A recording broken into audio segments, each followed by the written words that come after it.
Hello बच्चों, आप सभी का एक बार फिर स्वागत है आपके चैनल केमिस्ट्री भाई अजय कुमार पे। तो आज हम सॉलिड स्टेट का लेक्चर नंबर 6 लेकर आए हैं और आज के लेक्चर का हमारा जो टॉपिक है वो होगा एकक सेलों की संकुलन क्षमता ज्ञात करना। जैसा कि आपको याद होगा कि लास्ट लेक्चर में हमने क्या पढ़ा है, एकक सेलों की या ठोसों की निविड़ संकलित संरचना पढ़ी और उसके बाद फिर एक और टर्म पढ़ा था जहाँ पे जो संकुलित संरचनाओं में पाई जाने वाली रिक्तियाँ हैं उन रिक्तियों की त्रिज्याओं और परमाणु की त्रिज्याओं में संबंध हमने देखा था। तो आज का हमारा टॉपिक क्या होने वाला है कि जो जिन संकुलित संरचनाओं को पढ़ा है उसमें की संकुलन क्षमता क्या होगी या किसी एकक सेल की संकुलन क्षमता क्या होती है। ठीक है, तो आइए स्टार्ट करते हैं अपना टॉपिक। सबसे पहले कौन सा, संकुलन क्षमता। हमारा टॉपिक क्या है, संकुलन क्षमता। क्या बोलते हैं इसको, पैकिंग एफिशिएंसी।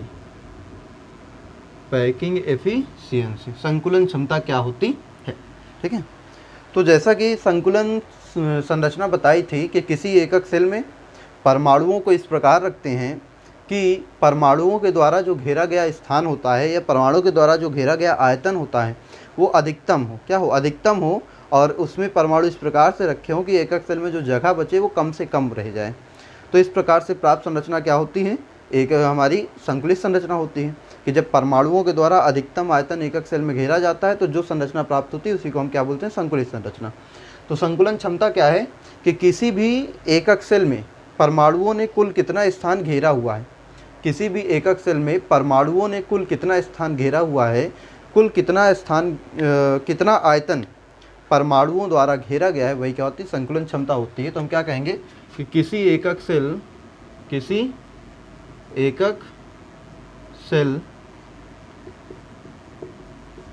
या आप क्या कह सकते हैं, क्रिस्टल जालक। एकक सेल जब मिलते हैं तो क्या बनता है, क्रिस्टल जालक बनते हैं।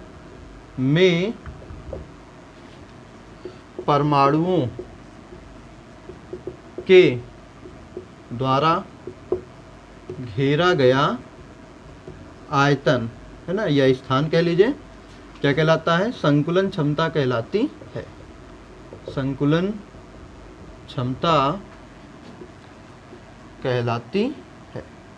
किसी भी एकक सेल में परमाणु कितने स्थान घेरेंगे, जैसे कि आपको एग्जांपल दिया था कि एक बैग ले लो, उसमें बॉल्स ढेर सारी दे देंगे, तो बॉल्स को बैग में ऐसे रखो कि बॉल्स जो है अधिकतम स्थान घेरें, तो संकुलन संरचना बनती है। तो बॉल ने जितना स्थान घेर रखा होगा, जैसे आप सपोज करो कि आप क्लासरूम में बैठे हो, तो एक बड़ी सी क्लास है, ठीक है, अब उसमें जितने बच्चे बैठे हैं वो क्या है, परमाणु हैं। जो हमारी क्लास हो गई वो एकक सेल हो गई और जो आप लोग स्टूडेंट्स हो वो क्या हो, परमाणु हो गए। तो उस पूरे क्लास का कितना भाग आपके द्वारा घेरा गया है वही क्या हो जाएगी, उसकी संकुलन क्षमता। कितना भाग परमाणुओं ने घेर के रखा है वही उसकी क्या हो जाएगी, संकुलन क्षमता हो जाती है। तो किसी भी एकक सेल में परमाणुओं के द्वारा जितना स्थान घेरा गया होता है, जितना आयतन घेरा गया होता है, उसकी संकुलन क्षमता कहलाती है। और इसी के बाद होता है प्रतिशत संकुलन। अच्छा, फार्मूला क्या होगा, संकुलन क्षमता कैसे निकालेंगे, संकुलन क्षमता, ठीक है। तो एकक सेल में उपस्थित परमाणुओं का आयतन और बटे क्या कर देंगे, एकक सेल का आयतन। एकक सेल का कुल आयतन कितना होगा उसे परमाणुओं के आयतन को क्या कर देंगे, भाग दे देंगे, एकक सेल का आयतन, ठीक है। चलो, तो ये क्या हो जाएगा हमारा संकुलन क्षमता का फार्मूला कि एकक सेल में उपस्थित परमाणुओं का आयतन और बटे एकक सेल का आयतन। अब अगर इसको हम बनाएं, थोड़ा सा और सिंपल करें, तो आप देखो कोई भी चीज़ जो हम निकालते हैं जनरली परसेंट में ही निकाला जाता है। कोई भी क्षमता वगैरह जो होती है, जैसे हम लोग अपना परसेंटेज निकालते हैं, भाई कितना एग्ज़ाम में कितना नंबर पाते हैं, परसेंटेज 90%, 60%, 70%, तो वैसे इसका भी संकुलन क्षमता भी प्रतिशत निकालेंगे, कितने प्रतिशत स्थान परमाणुओं के द्वारा घेरा गया है, तो उसको हम क्या बोलेंगे, प्रतिशत संकुलन क्षमता। प्रतिशत संकुलन क्षमता, या इसी को आप बोलोगे पैकिंग फ्रैक्शन। पैकिंग फ्रैक्शन, तो शॉर्ट में जब भी कभी हम पीएफ लिखेंगे उसका मतलब होगा प्रतिशत संकुलन क्षमता, पैकिंग फ्रैक्शन। तो ये क्या हो जाएगा, देखो संकुलन क्षमता कितनी होती है, पैकिंग एफिशिएंसी ये है, तो हम लिख सकते हैं पीई, पैकिंग एफिशिएंसी, मतलब संकुलन क्षमता को जब 100 से क्या कर दोगे, गुणा कर दोगे, तो ये क्या हो जाता है, प्रतिशत संकुलन क्षमता। किसी भी चीज़ की प्रतिशत निकालने के लिए उसको क्या करते हैं, 100 से गुणा करते हैं।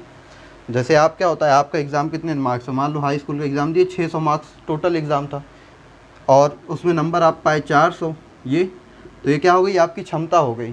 ठीक है, और प्रतिशत कैसे निकालोगे, 100 से गुणा कर दो, ये 0 कट गया, जो बचेगा भाई प्रतिशत आ जाएगा, आपने उसमें प्रतिशत मार्क्स गेन किए।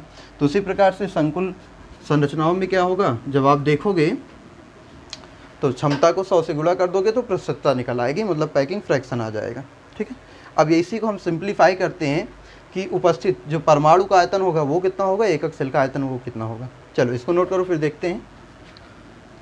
चलो, तो आपको जैसा कि पता है कि जो हमारे एकक सेल होते हैं उनको हम क्या मानते हैं, घन।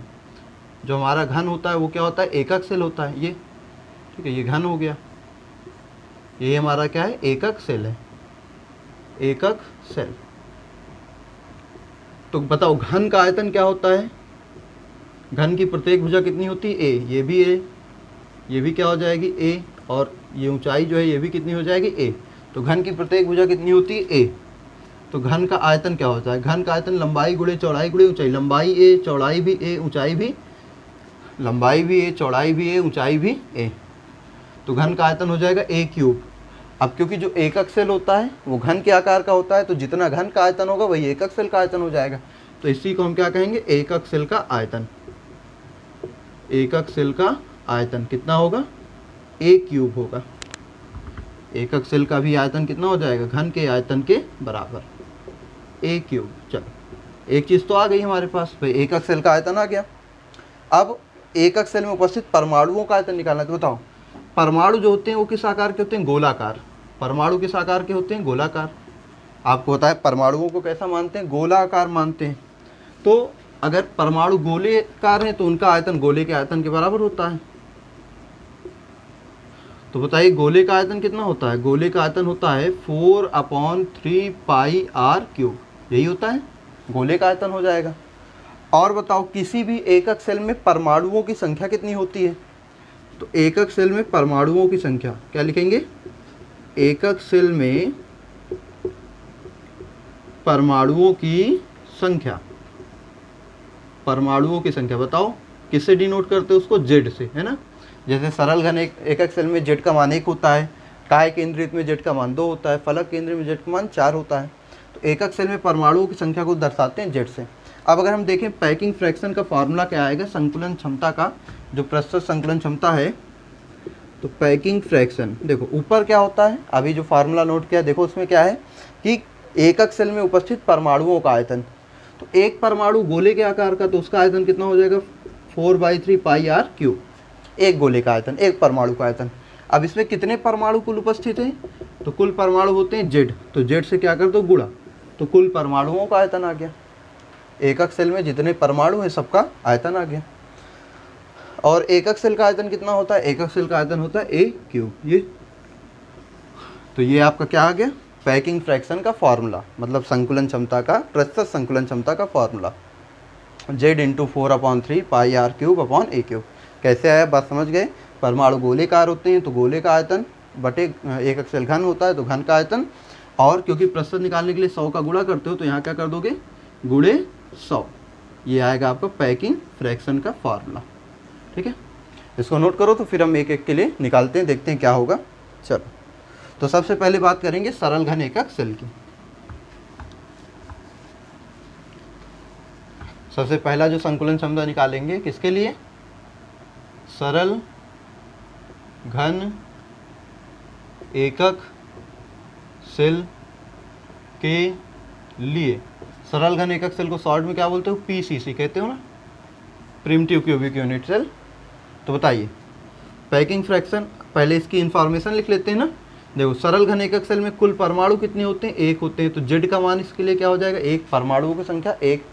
सरल घन एकक सेल की कोर की लंबाई और उसमें उपस्थित परमाणु की त्रिज्या में संबंध आपको पता है, निकाला हुआ है आपने, पिछले लेक्चर में आपको बताया। तो ये रिलेशन आपको याद रखनी है सारी चीज़ें। ए बराबर होता है 2r। ठीक है, बस पैकिंग फ्रैक्शन का फार्मूला लगाओ, पैकिंग फ्रैक्शन हो जाएगा जेड का मान 1, 4/3 पाई का मान 3.14 गुणे आर क्यूब बटे ए की जगह क्या रख सकते हो, 2r का होल क्यूब,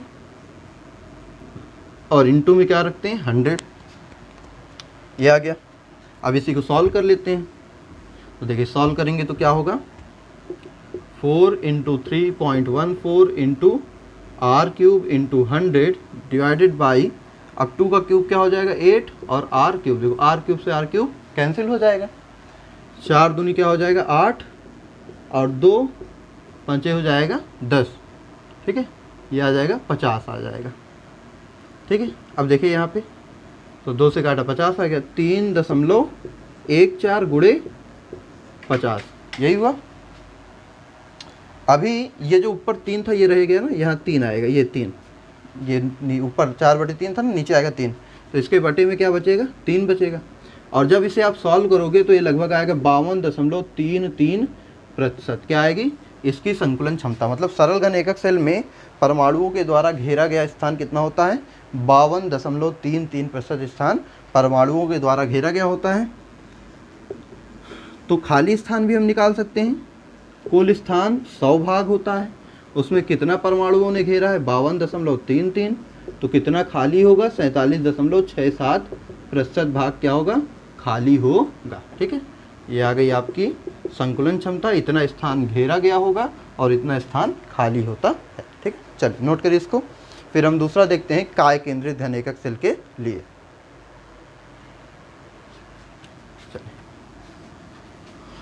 तो दूसरा कौन सा आएगा हमारा, दूसरा आ जाएगा काय केंद्रित घन एकक सेल के लिए, ठीक है। इसको हम शॉर्ट में बोलते हैं BCC, काय केंद्रित घन एकक सेल। चलो फिर से इसकी इंफॉर्मेशन। तो काय केंद्रित जो अंतः केंद्रित होता है, इसी को अंतः केंद्रित भी कहते हैं। इसमें कुल परमाणु कितने होते हैं, तो कुल परमाणु होते हैं Z। जिन लोगों ने दूसरा लेक्चर ना देखा हो एकक सेल वाला, वो देख लीजिएगा, डिस्क्रिप्शन में लिंक मिलेगा। सॉलिड स्टेट के पूरे लेक्चर्स 5 लेक्चर्स पिछले पढ़ाए जा चुके हैं, तो उनका जो डिस्क्रिप्शन में लिंक है उसको जाके आप देखिए, ठीक है। और चैनल पे नए हो तो चैनल को सब्सक्राइब कर देना, वीडियो को लाइक और शेयर कर दीजिएगा। चलिए आगे बढ़ते हैं फिर से कि जो काय केंद्रित घन एकक सेल है उसमें कुल परमाणु कितने होते हैं 2, तो Z का मान हो गया 2। और इसके एकक सेल की कोर और परमाणु की त्रिज्या में संबंध क्या होता है, A बराबर होता है 4/√3r, यही होता है, A का मान हो जाता है ये, ठीक है, A = 4/√3r, ये होता है। तो फॉर्मूले में फिर से सारी वैल्यू रख दें, चलो देखते हैं रख के वैल्यू।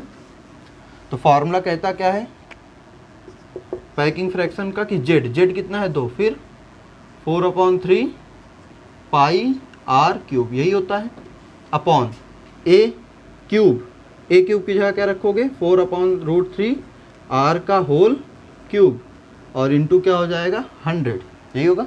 सॉल्व करें इसको तो 2 × 4 पाई का मान 3.14 गुणे 100 है ना, और ये r क्यूब है ही है, अपॉन 4 का क्यूब करोगे तो 4 × 4 इसको लिख दें, कुछ ऐसा लिख देते हैं, और अपॉन √3 का क्यूब 3√3 आ जाएगा, r क्यूब, देखो r क्यूब से r क्यूब कैंसिल हो जाएगा, 1 4 से 1 4 कैंसिल हो जाएगा, और ये जो नीचे 3 था ये भी गुणे में आ जाएगा ना, यहाँ पे गुणे 3, 3 से 1 3 कट जाएगा, देखो बचा क्या क्या है उसको लिख लेते हैं। अच्छा 2 से और कट जाएगा, 2 दूनी 4, ये हो गया। अब देखिए क्या क्या बचा, ऊपर बचा 3.14 गुणे 100, और ये जो √3 है ये भी ऊपर चला जाएगा, √3 अपॉन क्या बचा 2 × 4, यही बचेगा। इतनी चीज़ें नीचे बची हुई हैं। अब इससे काट दो, देखो 25 हो जाएगा, 25 दूनी ये हो जाएगा है ना, 25 चौको 100, 4 से कट गया, बचा क्या 3.14 गुणे 25 और √3 का मान 1.732 और बटे क्या बचा 2। जब इसे सॉल्व करोगे तो इसकी वैल्यू आएगी 68%। कितना आ जाएगा 68%। तो मतलब कि काय केंद्रित घन एकक सेल की जो पैकिंग फ्रैक्शन होती है वो कितना होता है 68%।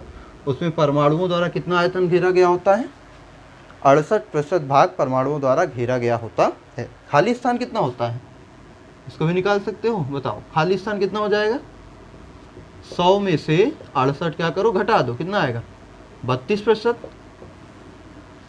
तो अंतः केंद्रित घन एकक सेल में 32% स्थान क्या होता है, खाली होता है, और 68% स्थान क्या होता है, परमाणुओं के द्वारा घेरा गया होता है। चलिए इसको नोट करिए। फिर तीसरा देखते हैं फलक केंद्रित घन एकक सेल के लिए। चलिए अब हम इसके आगे देखते हैं फलक केंद्रित घन एकक सेल का। इसको रफ करते हैं।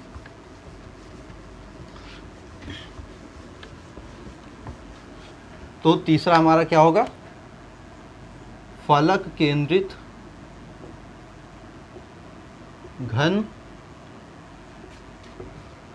एकक सेल के लिए।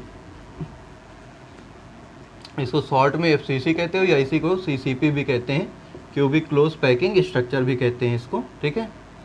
तो एफसीसी या सीसीपी। तो पहले इसकी सारी वैल्यू जान ले। तो एफसीसी में परमाणु की संख्या आपने निकाली हुई है, कुल कितनी होती है, 4 होती है।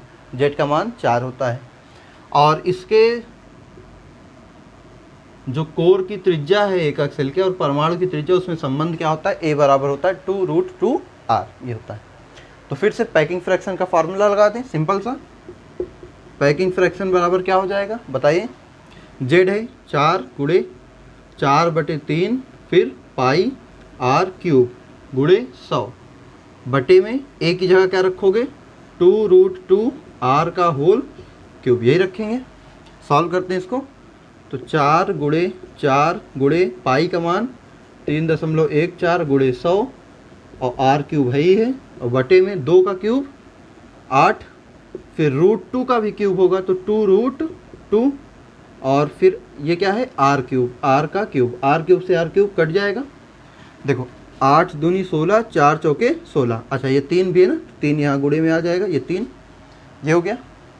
जब इसे सॉल्व करोगे देखो क्या बचा है, यहाँ बचा है 3.14 गुणे 100 बटे 3 गुणे √2 भी बचा हुआ है। √2 का मान होता है 1.414। जब इसी को आप सॉल्व करोगे तो ये कुछ आएगा 74%।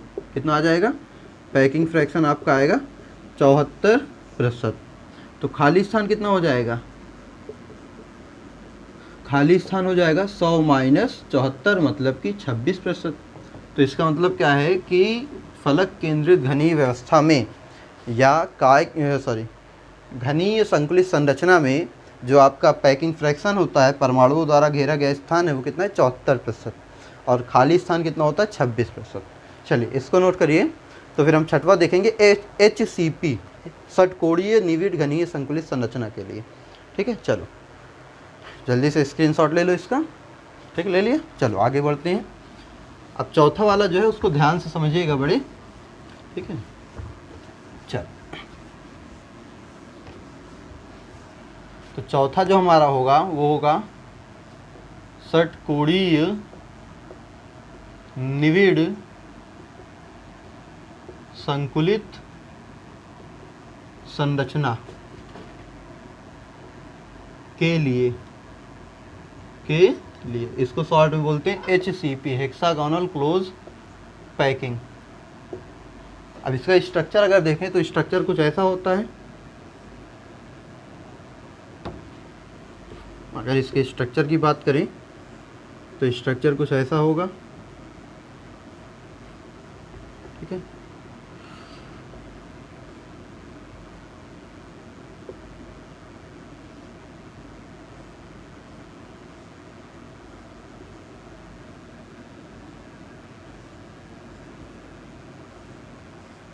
जी कुछ इस प्रकार से इसका स्ट्रक्चर है। अब इसके बाद देखें तो यहाँ पे भाई इसको नीचे भी ऐसे कुछ बना सकते हैं, ये है ना, हमारा क्या बन गया, हेक्सागोन, षटकोणीय संरचना बन गई। अगर बीच में भी मिलाना चाहो तो बीच में भी मिला दो तो थोड़ा सा कुछ ऐसा बन जाएगा, 3 भागों में बट गया। तो अब हमें अगर इसका पैकिंग फ्रैक्शन निकालना है, इसका पैकिंग फ्रैक्शन निकालना है तो क्या होगा कि षटकोण में उपस्थित, है ना, यही पूरा एक एकक सेल है, षटकोणीय संरचना है, एकक सेल है। तो क्या क्या निकालना होगा, एकक सेल में उपस्थित परमाणुओं का आयतन, एक तो ये निकालना होगा, और दूसरा क्या निकालना होगा भाई पूरे षटकोण का, है ना, तो एकक सेल का आयतन मतलब जो षटकोणीय है, तो एकक सेल का आयतन। अब मेन बात यहाँ क्या है जो ध्यान देने वाली है, पहली चीज़ देखिए, ना तो आपको ये पता है कि षटकोणीय संरचना में कितने परमाणु हैं, मतलब जेड का मान भी नहीं पता, ना तो आपको जेड पता है। दूसरी चीज़ क्या कह रहा है कि हमें षटकोण का आयतन चाहिए। भाई षटकोण का आयतन, ये इस एकक सेल कैसा है, षटकोण, तो इसका आपको आयतन भी नहीं पता। आपको केवल इसमें जो परमाणु उपस्थित हैं, यहाँ यहाँ यहाँ कुछ इस प्रकार से जितने परमाणु उपस्थित हैं उन परमाणुओं का तो आयतन पता है, लेकिन परमाणु का आयतन कितना होता है, गोले के आकार का है तो 4/3πr³, लेकिन इस पूरे षटकोण का आयतन नहीं पता। ना तो आपको षटकोण में उपस्थित परमाणुओं की संख्या पता है। तो सबसे पहला काम जेड का मान निकालते हैं। क्या निकालते हैं, जेड का मान। तो देखो पहले क्या करेंगे, षटकोण में उपस्थित परमाणुओं की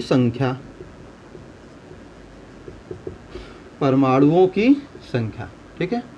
तो देखो इसके कोने पर कितने परमाणु होंगे, ठीक है, देखते हैं कोने पर 1 2 3 4 5 6 7 8 9 10 11 12, कोने पर कुल परमाणु होंगे 12। चलो कोने पर उपस्थित परमाणुओं का वैल्यू निकाल लेते हैं, चलिए देखते हैं। तो कोने पर उपस्थित कुल परमाणु हम क्या कहेंगे, कोने पर उपस्थित परमाणु।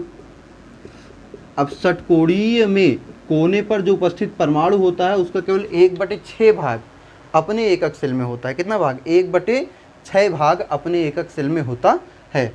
तो मतलब कुल परमाणु हो गए 12 और इनका केवल 1/6 भाग इस एकक सेल में होगा, बाकी अदर में होंगे। तो टोटल कितना आ जाएगा, बोलो 2 आ जाएगा, ठीक है, 2 आ जाएगा। अब यहीं पे कुछ इस तरह बीच में 3 परमाणु होंगे, 1 2 और 3, इसके बीचों बीच कितने परमाणु होंगे, कुल 3 परमाणु होंगे। तो मध्य में उपस्थित परमाणु या केंद्र में, क्या बोले, केंद्र में उपस्थित परमाणु, तो केंद्र में कुल कितने परमाणु होंगे, केंद्र में कुल परमाणु होंगे 3, और जो कि जैसे रूम के अंदर जो परमाणु रखा है उसका पूरा भाग अपने एकक सेल में ही होता है, तो तीनों का पूरा भाग अपने एकक सेल में होगा, तो ये क्या हो जाएगा 3। अब इसके बाद हमें जो निकालना है, कि फलक पर कुल कितने परमाणु होंगे, ठीक है, ये तो हो गया 2, ये हो गया 3। अब हमें निकालना है फलक पर उपस्थित परमाणुओं का मान। चलो देखते हैं। तो फलक पर उपस्थित परमाणु, अब बताओ फलक पर कितने परमाणु होंगे, 2 केवल। कैसे, एक ये निचला फलक ये हो गया और एक ये ऊपरी फलक, 2 परमाणु होंगे। और फलक पर उपस्थित परमाणु का केवल 1/2 भाग अपने एकक सेल के लिए होता है, तो 2 × 1/2 कितना आ जाएगा, 1। तो कुल परमाणु, यहाँ हम क्या लिखें, कुल परमाणु कितने हो गए, कुल परमाणुओं की संख्या को किससे लिखते हो, जेड से। तो 2 + 3 + 1 मतलब कुल आ जाएगा 6।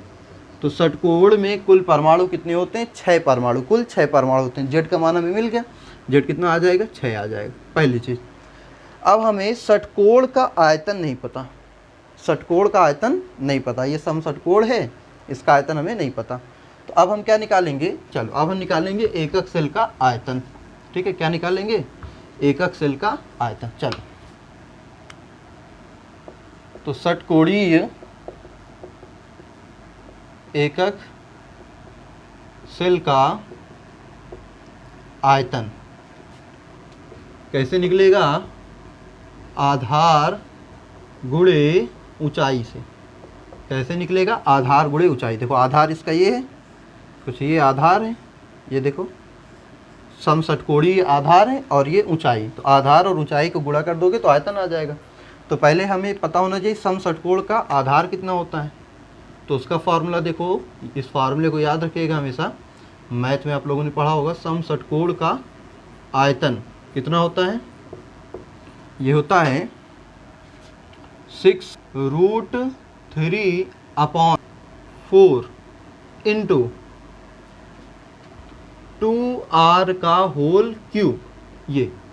ये क्या होता है आपका समषटकोण का आधार, मतलब ये जो आधार है, आधार कितना होता है 6 × √3/4 2r⁴। क्यूब।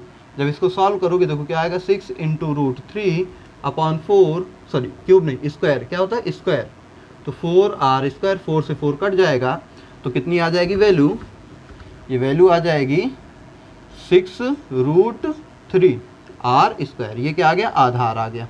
चलो आधार मिल गया। अब क्या हम निकाल लें, ऊंचाई निकाल लें।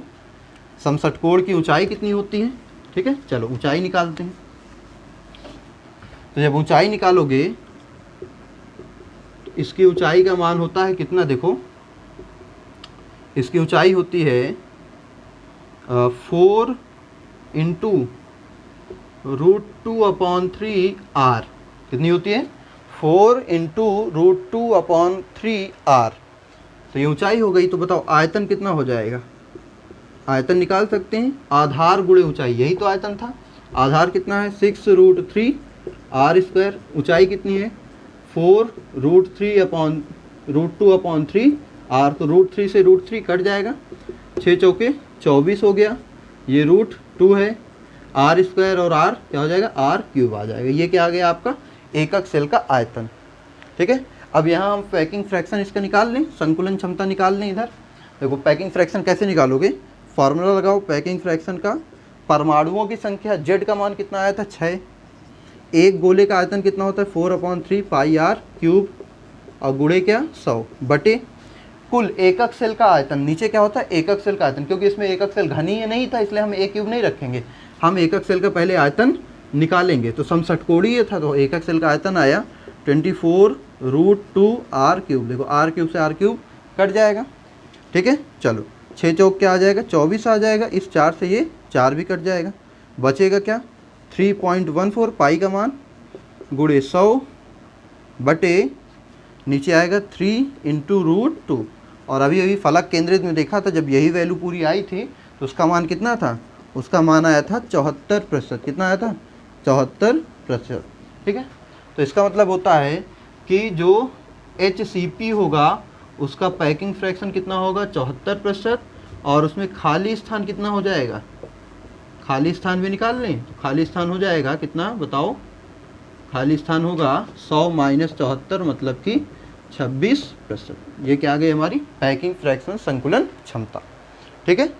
चलो तो ये हमारा HCP का क्या आ गया, पैकिंग फ्रैक्शन आ गई, संकुलन क्षमता आ गई। तो इसी तरह से ये तो जो हमें जिस प्रकार के एकक सेल हमें पता थे हमने उसके लिए निकाले, ठीक है। इसको स्क्रीनशॉट थोड़ा सा ले लो जल्दी से, फिर बात करते हैं, ठीक है। ले लिया। देखो अब क्या बात करें कि ये तो जो हमें एकक सेल पता थे हमने उनका निकाला।